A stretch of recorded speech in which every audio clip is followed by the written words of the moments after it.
All right, guys. This is Acer of Spades, Team TSE, State 268. We are number one. I am so excited, guys. Please do me a huge favor, like and subscribe. Please take the time out to hit that like button. I know it doesn't mean a lot to you guys in most cases, but it means everything to my channel. So I really appreciate that. I'll keep the videos coming, I promise. Just like and subscribe. Pay attention to the iCards that pop up at the top right. I will be adding this to my COZ playlist. Make sure you look at those playlists because they're going to give you all the information you need. And more importantly, it will give you and prompt you all the videos that fall into the same category so you can learn more. Now, listen, I am not under any circumstances paid to win.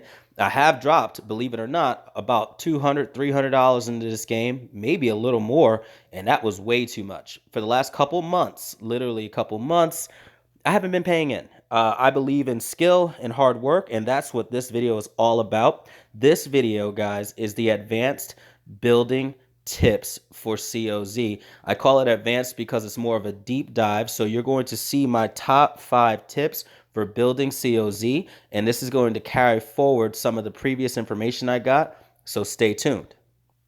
All right, guys, this is definitely going to be in order. So please make sure you watch all the way through the end so you can get my top tip. But the first thing is first, start buildings early.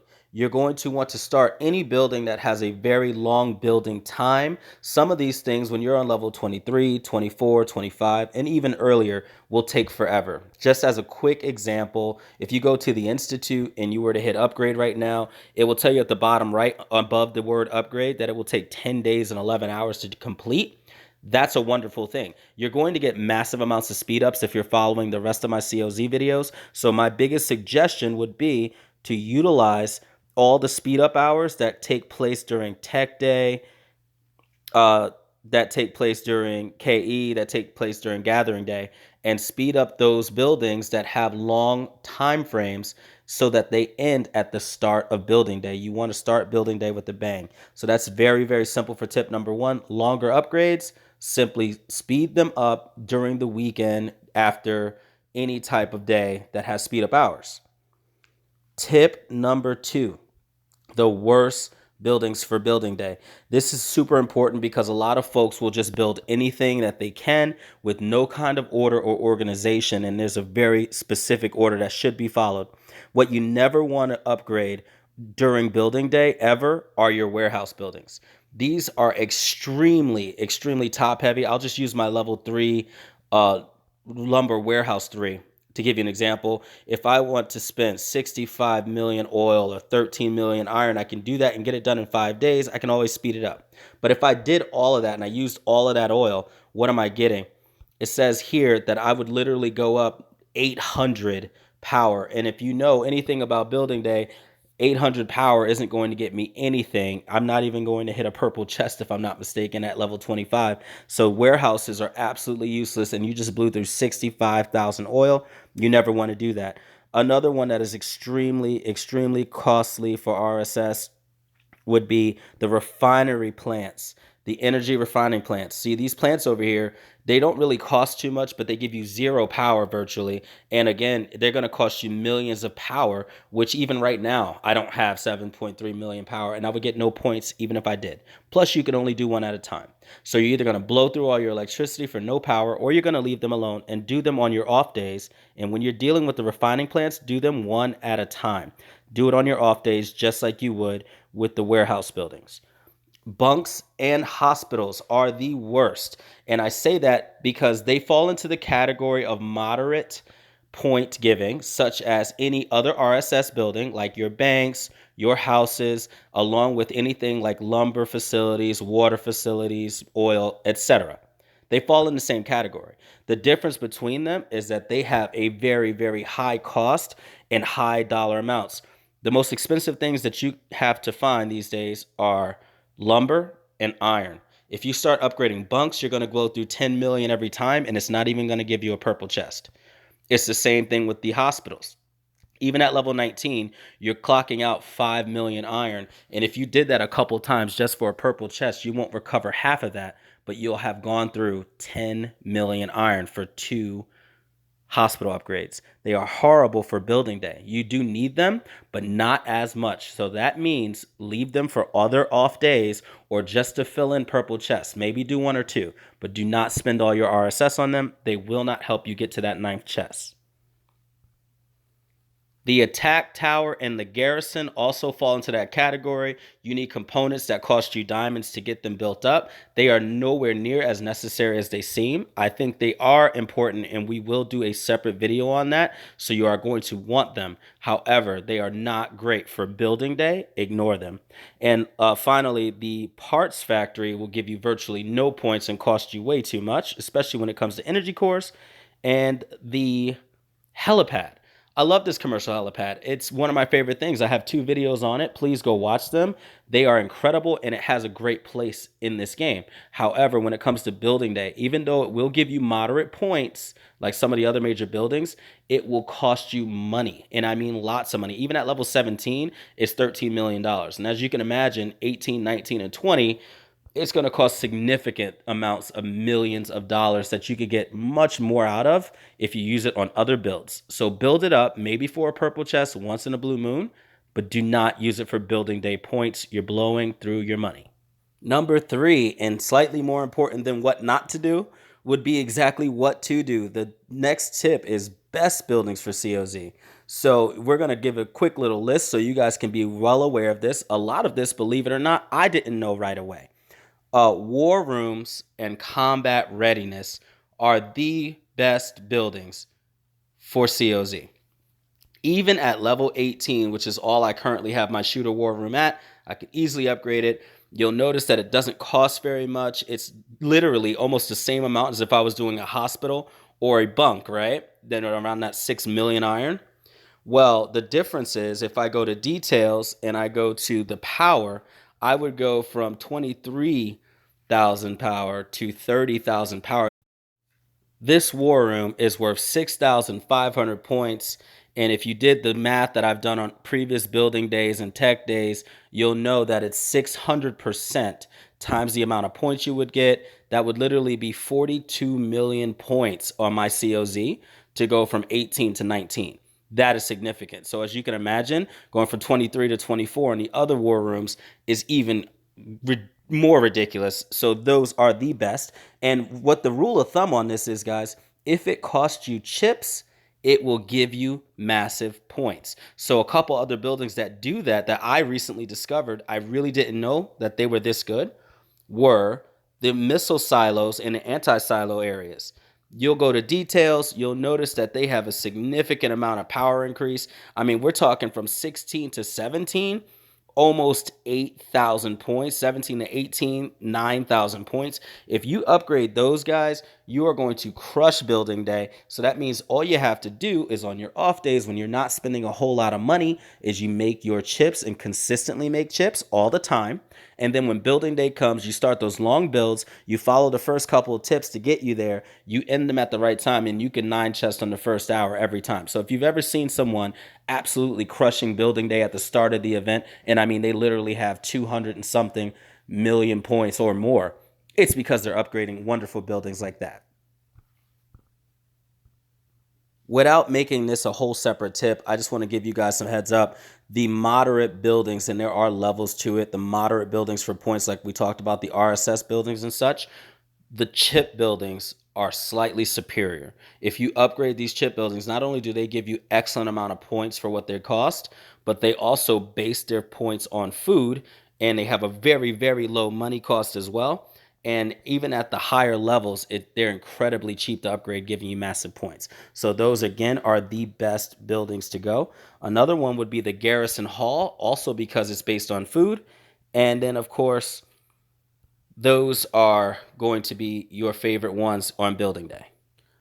All right, guys. Tip number 4, your major points and high cost buildings. You're going to obviously utilize tips 1 through 3 almost exactly in that order, but you are going to have to take care of your major costs. And those things would include your base upgrades, your ration trucks, your barracks, your vehicle, fighter, shooter facilities, the institute, the hero buildings, and the class buildings, such as Trap House for me as a raider. They're going to have to get done at some point. And if you didn't do them on building day, you're a fool. So you follow the first 3 steps. You're going to make sure that you're utilizing your speed up days because those are very long builds, and you're going to time them based on your accessibility of RSS. You obviously want to collect as much as you can on days like Hero Day, Training Day, and KE and Gathering, and then you use all of those to start those high builds and end them at the right times. All right, guys, and this is finally my #1 tip, or the 5th tip that I'm offering in this video. For those who made it to the end, congratulations, because to me, this is the most important thing. This is what carries people over. It's easy to talk about tips when you are already base level 25. It's hard as I don't know what when you're 19, 20, and 21 trying to find out how to juggle it, how to maximize your zone commemoration, how to finally get to that 9th chest because you've gotten there, but you don't quite have the points you need. Well, here's the answer, and this is called how to maximize. This is tip #5, and this is what we're talking about here. Each building has an RSS category. Each player has a playing style or a class. Now, this is important because, again, guys, I repeat, I am not paid to win. So I've talked about this in other videos. I don't have Enzo. I don't have I've never bought into the arm supply. So I don't have those extra building upgrades. So if I want to upgrade, say, my institute, it would cost me 130 million wood. I mean, it goes very quickly, guys, on the higher levels. So that's an issue.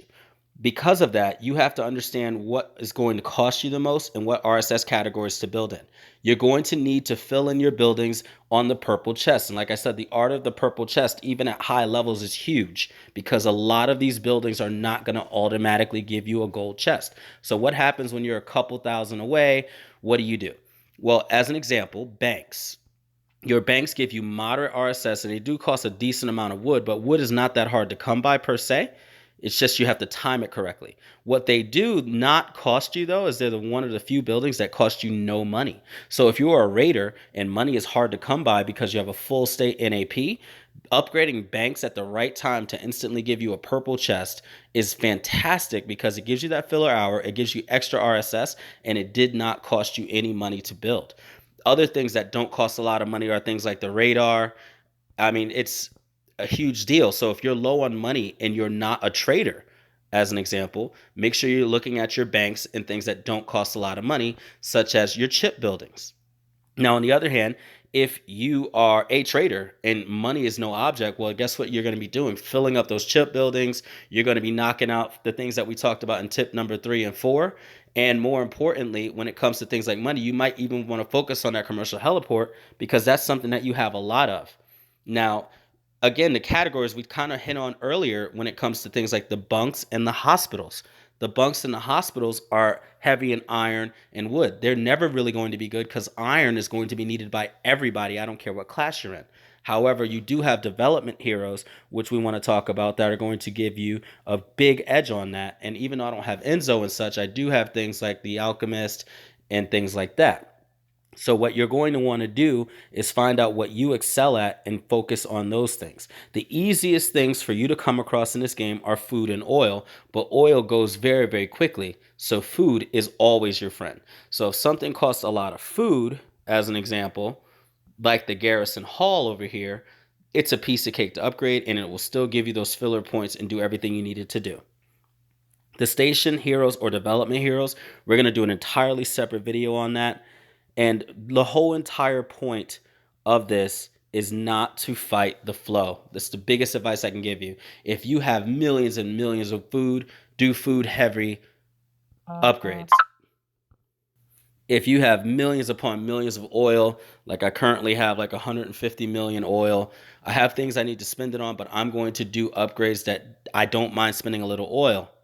It's the same exact concept. Pay attention to all your buildings. I challenge each and every one of you to look through every single one of your buildings to see all of their costs, see what they specialize in, such as the houses being food heavy and food dominant. They're excellent for filler buildings. And you're going to notice very quickly, too, that each and every barrack has a different thing that it upgrades with. So pay attention to each individual barrack. Like this will cost me 90 million food to upgrade. But if you happen to have a billion food like some of you have, that's not a big deal. Whereas my third APC, which is number 2 barrack, as you can see here, if I were to go into that, even just going to 19, you'll notice that it's mostly iron heavy. So in the higher levels, it's going to end up costing me a lot of iron. That's super important to understand, guys. So that is my greatest tip for you. Simply pay attention to each building specialty and plan accordingly based on the RSS that you have available after doing your major upgrades. If this information was even remotely helpful, guys, please like and subscribe. Like I told you earlier, I will continue the videos. I want to give you the best tips. I'm going to do an advanced tip on each and every one of the days if I can. So look forward to the Tech Day video coming out soon for advanced tips, because there's actually a lot more to it when it comes to tech, and I can't wait to tell you guys all about it. All right, guys, this has been another hopefully great video, and this is Acer of Spades signing out.